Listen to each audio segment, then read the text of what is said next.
Live from the Ball State News Center, this is NewsLink Indiana in high definition. Welcome to NewsLink Indiana. I'm Peter Hoffman. And I'm Mackenzie Clark. Thanks for joining us. Pope Francis arrived in the U.S. around 4 o'clock this afternoon. President Obama and the First Family, along with Vice President Joe Biden, welcomed the Pope when his flight landed at Andrews Air Force Base in Maryland, just outside of Washington. Tomorrow, there will be an official welcome for the Pope with a ceremony on the front lawn of the White House, followed by Francis riding in his Pope-mobile throughout a parade that goes throughout Washington, D.C. Thursday will mark the first ever joint address to Congress given by a Pope. His Holiness will be traveling to New York after the address and will end his 6-day trip in Philadelphia this Sunday. This will be Pope Francis's first trip to the United States. An investigation brought to light Volkswagen's attempts to trick regulators around the world. The car company is accused by U.S. regulators of using a defeat device software. The software supposedly caused 5,000 diesel cars to cheat on emission standard tests. Today, Volkswagen said the scandal involves 11 million of its diesel cars worldwide.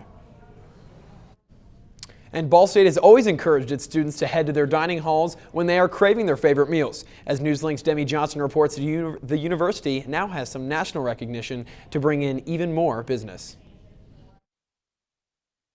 According to the Daily Meal, Ball State is ranked 58 out of the top 75 dining facilities in the country. Students love the variety of food options given to them on campus.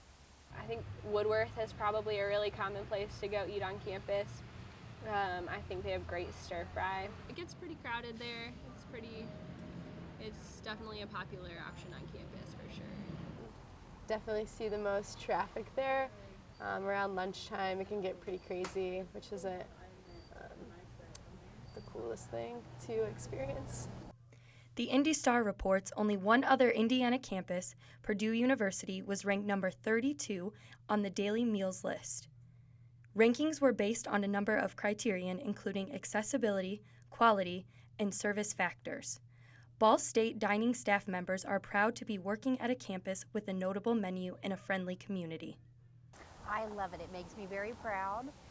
The kids are great here. It's a friendly campus, and I love interacting with the customers every day and seeing them enjoy the food and recommending my favorites and seeing if they like those and trying new things. In Muncie, for NewsLink Indiana, I'm Demi Johnson. Students have 14 dining locations to choose from on campus. Fusay Dumas, the author of this year's freshman reader, spoke tonight at Edmonds Auditorium. Dumas discussed growing up as an Iranian immigrant in America. We caught up with Dumas and asked what she wants students to take away from her book. Overcome their fear of people who are different from them, because our commonalities far exceed our differences, and most people just don't know this, because if you just watch the news all the time, all you're thinking is, whoa, that group is scary, whoa, that group I want nothing to do with. But you know, the news is just, that's bad news, and only bad news is news. And in truth, we, no matter what group we're in, have so much more in common, and I hope that people read the book and maybe reach out a little bit to someone that they think they have nothing in common with, because Dumas said, I think it's sad that people can be so mean. There is enough meanness in the world and we don't need any more of it. And 2 Republican state lawmakers are threatening an outside investigation of asphalt to get answers. Indiana bought $71 million worth of asphalt that could be causing roads to break easily. The state transportation department has investigated 200 roads that are cracking earlier than they should. Ed Soliday, chairman of the House Roads and Transportation Committee, says the 2 things they can do are hire a third party to investigate or go to a judge. Senator Carlin Yoder says that the situation can cost the state a great deal of money as all parties are looking for answers.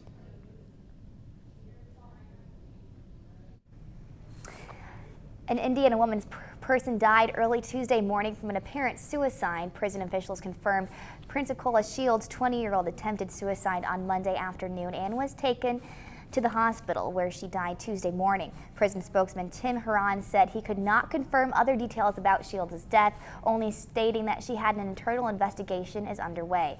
At least 2 people died from suicide while in custody in recent weeks. On Saturday, gymnastic coach Marvin L. Sharp was found dead in his Marion County jail cell. He was being held on several counts of child molestation and sexual misconduct with a minor. On August 27th, Michael Morris was found dead in Marion County lockup. He was being held on suspicion of several felonies related to the stabbing of his wife and multiple hit and runs downtown. Shields was incarcerated for a felony battery charge of 2 misdemeanors, including disorderly conduct and resisting law enforcement. Shields was due for release less than a month from prison on October 15th. Well, it's been cold, it's been warm. I don't know, I don't really know whatever to wear in the morning. I mean, it's been nice. We're entering the fall season. I tell you what, we have a better weatherman than David Letterman was tonight. Michael Behrens is in charge. Michael, give us some good news. Well, thanks for the vote of confidence there, Peter. We do have some pretty good weather coming our way. Lots of sunshine in the forecast, and we have a few cool conditions in there as well, and we're going to experience that tonight. Right now, 58 degrees, clear skies, calm winds. That's going to be the mixture that will lead us to a very cool overnight with temperatures in the upper 40s. The radar at this hour perfectly clear. In fact, we have to go all the way out toward parts of Iowa and Nebraska to find any rain, and we're not expecting any real rain in our forecast coming up. Just a real stretch of perfect weather here for you. What that includes for Indiana, especially this time of year: sun, and more sun, along with those comfortable temperatures. We'll have a full look at when those temperatures will be here and when the sunny skies will be around coming up in your full forecast. And coming up, a Facebook feud ends in a shootout. And a teenager is charged for terrorism. Stay tuned. Tonight, the Ball State International Ambassador Association sponsored a cookout night. The first come, first serve event included international music and food from multiple countries. Students from each country prepared food popular to their culture. Treasurer Donna Al-Kanfoui says the event was a way to introduce American students and international students while having fun and learning new things. The association meets bi-weekly at 6 p.m. in Bracken Library. Their goal is to help international students feel more comfortable in the United States. After 4 years of college, students hope to see the benefits as soon as they graduate, but that may not always be the case. NewsLink reporter Ashley Leahy took a closer look at the jobs offered at the career fair. A study from Georgetown University found that the employment rate is worst between the ages of 21 and 25. Only 72% of the college graduates in that age group had landed a job. Still, against all odds, Ball State students try their luck at the career fair. When asked how important education after high school was to their company, employers said, I would say it helps, but it's definitely not necessary. In our industry, it doesn't necessarily matter. It matters on how much experience you have. We hire attitude over ability, so we will train you to do the job. As long as you have a good attitude, we can do the rest. The Center for College Affordability and Productivity says 48% of employed U.S. college grads are working jobs that require less than a 4-year education. But does college offer more than just job security? I think that my collegiate education is what's going to make me a better employee. It's going to make me more efficient in the workplace. I'm going to have a better understanding of different issues, and regardless of whether my first job is an intro-level position or not, I think my college degree is going to help me advance further and ultimately be more successful. 37% are in occupations that require no more than a high school diploma.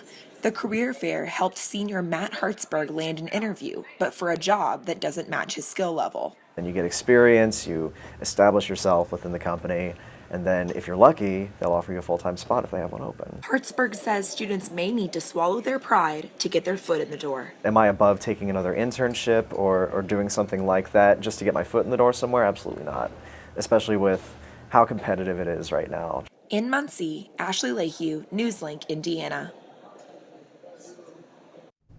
Now, if you need additional job advice, can be found at the Ball State Career Center. Google is teaching Indianapolis middle school students a lesson. Today, students at West Lane Middle School learned about cybersecurity during the Online Safety Roadshow presentation. According to the Indianapolis Star, it's like driver's ed for the internet. Now, the tech giant has created the national seminar to teach students about the importance of thinking before posting or sharing something. It also emphasizes privacy and how to avoid scams online. Google spokeswoman Jamie Hill told the Star 93% of teens are active on the internet. Congresswoman Susan Brooks has worked to bring the presentation to West Lane to help keep kids safe online.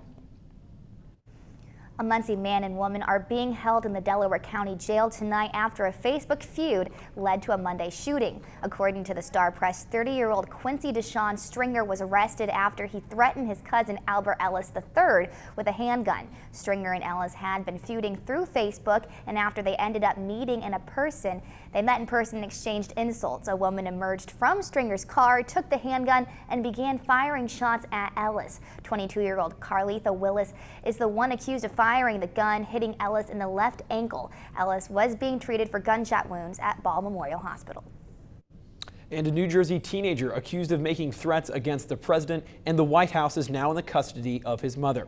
The 17-year-old told prosecutors that the Islamic State is planning to attack New York and that he wanted to join. The teenager was charged with 2 counts of juvenile delinquency for making terroristic threats. Prosecutors say he also made threats from New Albany, Indiana, where a warrant confiscated his electronic devices. A 76-year-old Indianapolis man was shot and was a robbery suspect earlier last night at his East Side home. According to the Indy Star, 27-year-old Anthony Talley had been critically injured when the man shot him in the head inside the home located in the 700th block of North Bowser Avenue. Officers found Talley suffering from multiple gunshot wounds when they arrived at the scene around 4:45 p.m. Police said the man fired the shots while Talley was attempting to rob his wife. He had a gun pointed at her head. And today, FBI agents conducted an investigation at a used car lot on the north side of Indianapolis. According to the Indy Star, the investigation is located at the 4500 block on North Keystone Avenue. State police vehicles were parked at the entrance of Elite Imports while federal agents took evidence and other items from the location. Witnesses also saw agents at the business's second location, Elite Imports 2, located in the 8100 block of Pendleton Pike. No arrests had been made as of 2:30 this afternoon. Police officers in Fort Wayne and West Lafayette will soon have body cameras. The departments are receiving federal grants from the Justice Department for purchases. The Justice Department announced the grants yesterday. Fort Wayne and West Lafayette are the only Indiana departments and just 2 of the 73 law enforcement agencies receiving grants throughout the county for body cameras. Fort Wayne is receiving more than $120,000 out of the $23 million total, and West Lafayette Police Department is receiving just over $12,000. And Mackenzie, we talked about that weather being everything from hot to a little bit chilly, especially at night, and we're looking forward to some more sunny days ahead. Absolutely, absolutely. When we come back, you'll find out if it's going to be cold or hot and everything in between. Welcome back to NewsLink Indiana. Well, the weather is everything from cold to hot and in between. Let's toss it over to Michael Behrens in the pink tie to find out what the weather is going to be like the rest of the week. You know, she's been giving me a hard time about this pink tie all night. I think it looks really good, but the things you guys want to know about are what we're going to see that looks good in the weather, and there's a lot of that to take in here. We're pretty cool tonight, though. 58 in Muncie right now. The warmer temperatures out toward parts of the Great Plains across the state. Temperatures, it's starting to get into the upper 50s, but still in the 60s for many locations. Warm in Indianapolis at 69, 64 over in Lafayette. Making things feel even nicer are these low dew points. There's no humidity out there right now. The dew point of 50 here in Muncie, 46 Indianapolis. These dew points really don't start to feel sticky until you get above 60, and we're well below that across much of the state. And we're going to stay in this sort of nice weather pattern across most of this week. Time lapse from today, this shows you what we can expect pretty much throughout the entire week and into the weekend. We could see a few more clouds pop into this picture as we get closer to Friday. However, again, no real rainfall potential, nothing really to spoil the parade here in Muncie right now. 58 degrees, clear skies, calm winds, feels like 58, the pressure at 30.20 and steady. And what that means is under that high pressure, we're going to continue to keep skies pretty much cloud free and no rainfall to be expected either. The radar across the region clear at this hour. We see that little bit of green above Bloomington. That's just some clutter on the ground at this hour. No rainfall actually until we get back out to our parts of Iowa, Missouri, and Nebraska and Kansas. That rainfall not going to make it our way either. It's going to fall apart before it moves to the east. We go over to Precision Cast right now. We'll track that rainfall. It starts to slide a little bit toward parts of eastern Iowa, but you see it really just stops before it even gets to the Illinois border. And that's the same thing as we head into Wednesday evening and into Thursday as well. The rainfall stays out over parts of the plains. It never makes it toward us. It does toss a few more clouds our direction by the end of the week, but that's really the only effect we're going to see from this weather pattern, as we're in a really quiet pattern, a really pattern that's dominated by lots of high pressure. And this picture here, that shows the story. This is the 500 millibar level. We don't really show this to you much on TV, but it does a good job of telling us what we need to tell you. You see this big sort of wave pattern. We're under this bubble. And when we're under that bubble, that means sunny skies are ahead, nice temperatures as well. And we're going to experience a lot of that over the next week. Now for tonight, clear skies, cool temps, 49 degrees, the winds from the east-northeast. Pretty much the same thing we had today for tomorrow. Tomorrow, 78 the high, sunny skies, comfortable temperatures. The winds again from the east-northeast, 3 to 8 miles per hour. And you know, Peter gave me a hard time about this as well. We weren't sure we could fit this many sunnies in our 7-day, but you know, it worked. Sunny skies throughout the entire forecast. Temperatures in the upper 70s. A very small chance of rain by next Monday, but that's really the only thing we have in there as far as rainfall or anything to really break up the sunny weather pattern. You know, we have all the suns. Maybe you could tease your weather forecast with a tie. That's the color of whatever the forecast is going to be. For what it's worth, pink tie, A-OK with me. Peter's got my bag. But coming up, a local Yorktown resident stole the show at Eastern Michigan, as Ball State got the victory. And Mid-American Conference announced the field hockey players of the week, and one of Ball State's own won some honors. Welcome back to NewsLink Indiana. I'm Ben Shuren with sports. Ball State's football team hits the road this Saturday to take on the 17th ranked Northwestern Wildcats. It'll be the second time this year that the Cardinals will take on a ranked opponent on the road. At today's press conference, head coach Pete Lembo explained not only why this is a big game on the field, but also off the field. The thing you like about a game like this one is that you have players from that area, you recruit that area, you have a large alumni network in that area. It's going to give our players a chance to do a little Chicago tour. We're going to leave a little early and go up there on Thursday night so that we can show them around. We're going to network with some of our football alumni at the same time, taking advantage of some educational opportunities there. And in other football news, senior wide receiver Jordan Williams was named Ball State's Student Athlete of the Week for his efforts against Eastern Michigan. Williams totaled 5 catches for 57 yards as well as a touchdown grab in the come-from-behind win against the Eagles.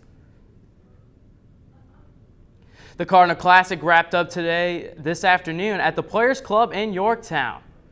The Cardinals could not move up the leaderboard this afternoon, finishing in 9th place. Allison Lindley was Ball State's leading scorer for the tournament, finishing tied for 18th. Lindley shot a .225 for the tournament, a career high. Our own David Jones caught up with Allison to get her reaction after the tournament. Well, I was very excited about it. It definitely feels nice having it at the home event more than like other tournaments, and it's been a big goal of mine to have like an under par round in college, so I was very happy and excited that I was able to accomplish that, and especially like you said, being at the home tournament, having everyone here makes it a lot more special.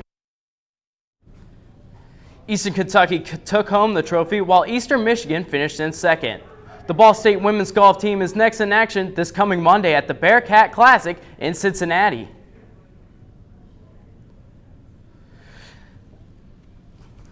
Well, 2 of Delaware County's fiercest rivals hit the court tonight for some volleyball. The 16-4 Delta Eagles traveled to Muncie Central to take on the 11-4 Wildcats. Both teams came in today's game ranked in their classes while also riding winning streaks.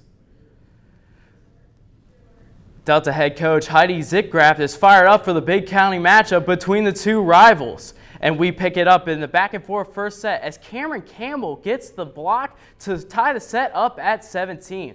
Muncie Central would then go on a run in the set as Malia Bryant gets the point for the Bearcats, keeping their momentum going. Later on, it's Virginia Wilholt to get the kill to put Muncie Central up 23-22 with a few points to go into the set. And then 2 points later, it's Wilholt again, slamming the ball down and almost taking out our cameraman as Muncie Central would take the first set in the match. And the Bearcats would continue the momentum in that game as they would go on to win the match, sweeping Delta in 3 sets. Well, guys, it was a huge win for the Bearcats as they got a win over a big rival, and they also extended their winning streak to 6 games now. It was, and we didn't lose the cameraman, which is key. Yeah, oh yeah, definitely wouldn't be bad. Coming up, find out how you can make some extra cash in a fun way. All that and more next. Welcome to NewsLink Entertainment. I'm Blair Bradshaw. Whose Line Is It Anyway, Double Dare, and American Idol. If these three popular programs came together and had a baby, Grant Edmonds' variety game show would be it. The game show has goofy games, judges, and cash prizes. Admission is free for students with their Ball State ID and $1 for guests. The event is Wednesday night at 7 p.m., seating starting at 6:15. Come on out to Pruis Hall and enjoy a high-energy variety show. MSNBC anchor Brian Williams returned to TV today, bringing his 6-month suspension to an end. Williams was suspended in February after admitting to telling an embellished story about his time covering the war in Iraq in 2003. He began his first day back anchoring breaking news for the cable network and chit-chatting alongside anchors as they awaited the grand entrance of Pope Francis. And for all you Harry Potter fans, J.K. Rowling has revealed a new secret about the beloved Potter family.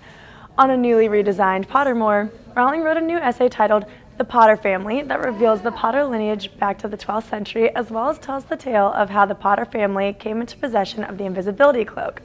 You can expect Rowling to continue releasing new scoops and secrets as long as the Harry Potter fandom lives on. For all things entertainment, I'm Blair Bradshaw. Back to you at the desk.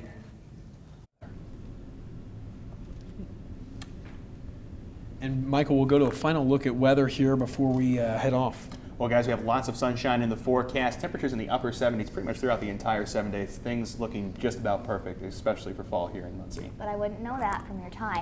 Well, that's all for NewsLink Indiana. Be sure to watch us tomorrow night right here on Cardinal Vision. And be sure to like us on Facebook and give us a follow on Twitter. Come on. We're friendly people.